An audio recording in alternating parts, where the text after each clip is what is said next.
Bem-vindos a mais uma aula de História. Eu sou o professor Marlon, junto comigo, com você, tá aqui o Luiz, dê um oi pra ele. Isso! E vamos continuar a conversar sobre... Isso não é mais Brasil, lembrou?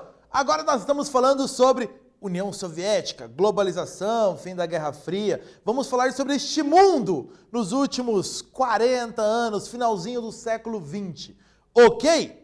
Bora pra gente começar? Então, enquanto você avisa todo mundo nas redes sociais, grupo da sala, marca nos stories que tá começando a aula de História, vou te dar aqueles recados importantes. Você que tem acesso ao Classroom, lembre-se de fazer as suas tarefas, clicar na atividade obrigatória, realizar bonitinho, garante presença, garante avaliação. Você que responde atividades impressas ou os exercícios da nossa aula, lembre-se de marcar com a sua escola o melhor momento para entregar em segurança. Garante sua presença, garante sua avaliação, tudo certo e garante seu conhecimento na melhor aula que tem, na nossa aula de História. Então, bora começar nossa aula? Tudo certo? Já separou o material? Já separou o caderno? Vai anotar bastante? Tem mais nomes diferentes hoje. Estamos falando de União Soviética, afinal de contas.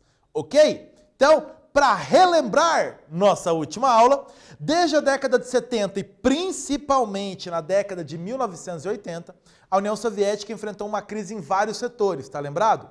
Moral, econômico, político, militar, tecnológico, crise generalizada.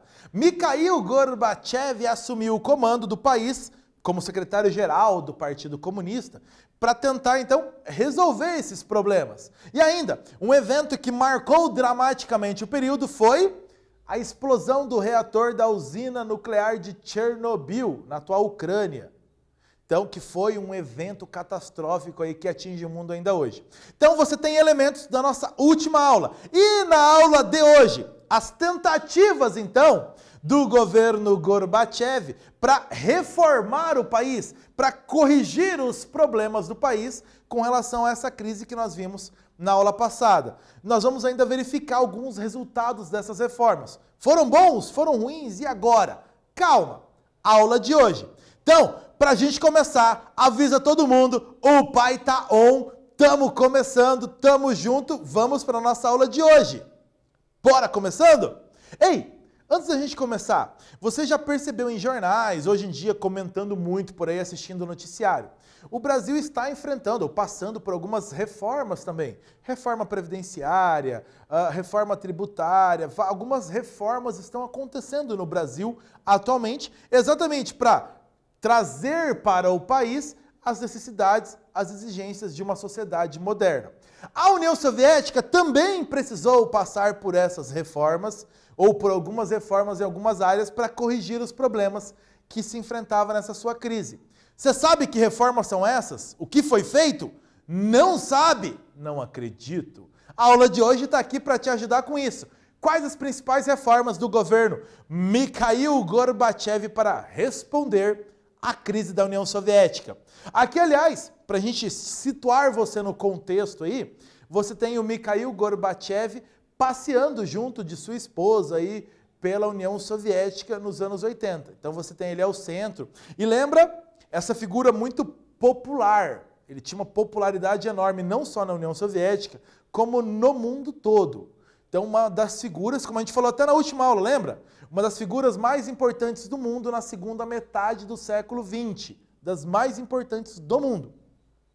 Quando ele assumiu o governo do país, a desigualdade entre o crescimento econômico do bloco socialista e o crescimento econômico do bloco capitalista era enorme.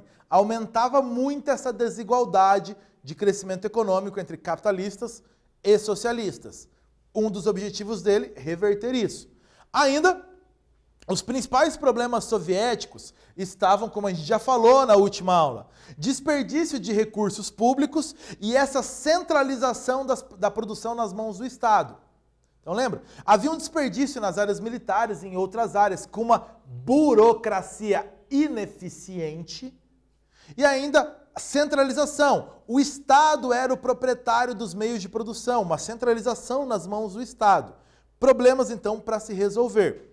Gorbachev passou a tomar medidas para modernizar a União Soviética. A ideia, então, chave era modernizar. E isso melhorou a avaliação internacional dele. Ele conseguiu, então, uma força política para fazer suas reformas. Esse discurso de modernidade. Antes da gente continuar, um quiz para você, já que falamos de União Soviética. URSS é a sigla em português para qual federação?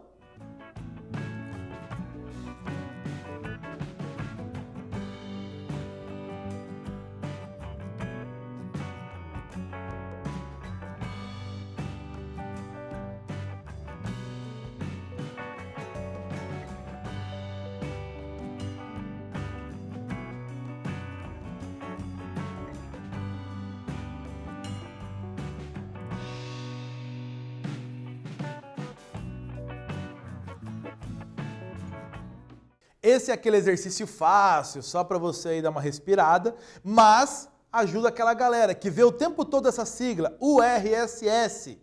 Lembra? Sempre que você ver essa sigla, você pode ler essa sigla como União Soviética. Mas o que ela significa? Claro, União das Repúblicas Socialistas Soviéticas. União Soviética. Ok? Tranquilo? Bem facinho isso aí. E as reformas do Gorbachev? Vamos a elas. Primeira delas, perestroika. Nossa, professor, que nome difícil. Sim, perestroika. Tá aí o título. É um conjunto de medidas na área econômica. Modernizar a economia do país. Em russo, perestroika significa reestruturação. Ou seja, a ideia de modernidade econômica mesmo. Algumas medidas. Primeira, tá gastando demais? Corte nos gastos das áreas de armas, soldados e ainda a necessidade de retirar tropas do Afeganistão. Lembra que nós falamos na última aula dessa guerra, desde 1979. Retirar tropas de lá é um gasto desnecessário. Parar de investir tanto em armas e soldados, gastos desnecessários. Ainda, estímulo à renovação tecnológica, que era um problema no país, e a competitividade entre as empresas. Sim, mais empresas produzindo e o Estado deixar de centralizar tanto essa produção. Incentivar a competição entre as empresas para melhorar a produção econômica do país. Fim do monopólio estatal, essa consequência que eu falei sobre essas produções. Não tem mais só o Estado produzindo, comandando. Competição entre as empresas, fim do monopólio. Permissão para a abertura de lojas comerciais. Não mais só o Estado produzindo e distribuindo essa produção. Lojas comerciais com autorização. Liberdade para a entrada de empresas estrangeiras. Reparou que são muitas medidas aí que fazem uma transição do socialismo para o capitalismo. Sim, você tem essa transição acontecendo. A evolução dos salários de acordo com a produtividade do trabalhador. A ideia de incentivar, quanto melhor você trabalhar e evoluir, mais o seu salário vai evoluir com você. Então, um incentivo a melhorar a produção. E controle de qualidade dos serviços. Esse controle de qualidade dos produtos e dos serviços é fundamental. A União Soviética produzia, centralizava a produção e centralizava a oferta de serviços, como saúde, educação, à sociedade. Agora, então, um controle de qualidade sobre isso que estava sendo ofertado à sociedade. Então, reparou? Várias medidas modernizando o país e fazendo o país voltar a ser competitivo, como era nas décadas de 50 e 60. Outra reforma, glasnost. Essa é já na área política. Uma reforma na área política. A palavra glasnost, aliás, em russo, significa transparência.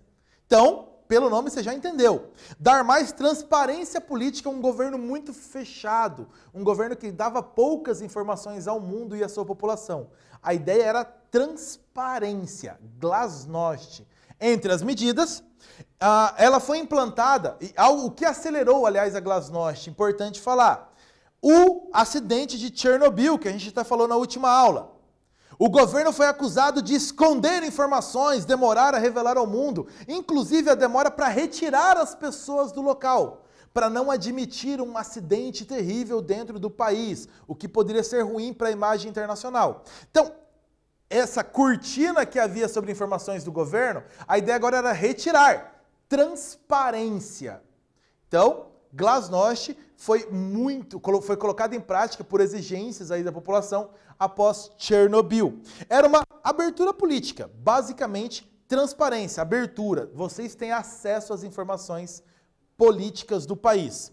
Libertou presos políticos, quem era contra o governo que era preso foi libertado, demitiu funcionários públicos corruptos. Lembra que a corrupção era um dos problemas da burocracia russa, soviética? Demitiu funcionários corruptos, pôs fim à censura dos jornais, dos livros, revistas e liberou o direito à greve. Então, era uma característica desde o Stalin, não pode ter liberdade de imprensa, de pensamento. Voltou essa liberdade, substituiu o sistema de partido único, só havia o Partido Comunista Soviético. Pluripartidarismo, vários partidos políticos podendo acontecer, e ainda permitiu que as informações referentes à administração do governo fossem levadas a público. O governo seria agora transparente. Nós estamos atualmente, até no Brasil, acostumados ao portal da transparência, informações públicas. A ideia aí é mais ou menos nesse rumo. Transparência do serviço público. Com isso, abriu-se ainda um amplo debate em torno dos problemas econômicos, políticos e sociais do país. Liberdade de expressão, as pessoas poderiam debater os problemas do país agora abertamente e ajudar a resolver. Temas como liberdade, corrupção e sexualidade eram discutidos inclusive em programas de televisão. Então há uma abertura no país para temas que antes eram tabu. Com isso, aumentaram as críticas ao governo. Claro, você tem mais debate, mais gente conversando, liberdade de expressão. Aumentaram as críticas do governo. Quem estava no governo?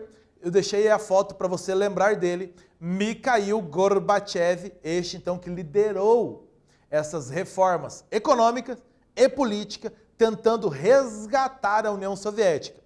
Depois desse monte de informações, vamos dar uma respirada e vamos fazer um exercício. Leia este texto, que é um texto do Mikhail Gorbachev, falando sobre a perestroika, quando ela é então colocada em prática. É um texto dele. Leia esse texto. Quais as principais medidas econômicas implantadas na perestroika para resolver os problemas que o Gorbachev cita no texto? Leia o texto e responda.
acompanha comigo a leitura do texto para entender o que o Mikhail Gorbachev está colocando de problemas. Vamos lá. Nossos foguetes conseguem encontrar o cometa de Halley e atingir Vênus com uma precisão surpreendente. Mas ao lado desses triunfos científicos e tecnológicos, existe uma ineficiência óbvia para aplicar nossas conquistas científicas às necessidades econômicas, e muitos dos eletrodomésticos da União Soviética apresentam uma qualidade sofrível. Percebeu que ele está falando ainda resquícios daquela corrida espacial, tecnologia espacial plena e produtos sofríveis. Então ele fala, está faltando a gente transferir tecnologia, transferir conhecimento, transferir dessa área onde somos bons para oferecer serviços melhores à população. Ok? Então vamos à pergunta. Quais as principais medidas implantadas na perestroika pelo Gorbachev para resolver esses problemas? Vamos ver se você respondeu algo parecido com isso. Perestroika dessa aula, hein? Corte nos gastos com armas e soldados. Lembra? Então, parar de gastar em áreas que não atendam a população. Retirada dos soldados lá da guerra do Afeganistão também. Ainda, estimula a renovação tecnológica e a competitividade entre as empresas. Como consequência, fim do monopólio estatal sobre algumas áreas. O Estado deixou de ter nas mãos toda a produção, toda a distribuição de mercadorias e incentivou a competitividade entre as empresas, para tentar melhorar a qualidade de serviços e de produtos. Ainda, a autorização para abertura de lojas comerciais, de novo o Estado saindo de ter nas mãos todo o monopólio, liberdade para a entrada de empresas estrangeiras no país, de novo, incentivo à competitividade, ao incentivo às áreas tecnológicas, e ainda, aumento do salário do trabalhador de acordo com a produtividade, então, o incentivo a não só as empresas melhorarem, mas o trabalhador trabalhar nessa melhora da economia e controle de qualidade de produtos e serviços que o Estado oferecia. Então, tentar deixar um país mais ágil, com produtos melhores, com serviços, com uma oferta de serviços melhor à sociedade. Então, a perestroika vem exatamente nessa área da economia. Lembra Glasnost na área da transparência política. Ok? Respondeu algo parecido com isso? Bora continuar. Os resultados dessas reformas para a sociedade soviética, quais os resultados? Deram certo? Inicialmente, grande apoio da sociedade, empolgação, vamos junto, vai dar certo. Todo mundo empolgado. Porém, lembra, a Glasnost trouxe muitas essas críticas ao governo, as conversas, os debates em televisão, em jornais, em livros.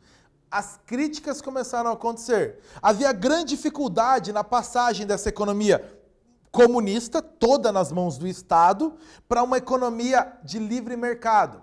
Lembra que a economia da União Soviética tinha uma característica, era uma economia planificada, planejada pelo Estado.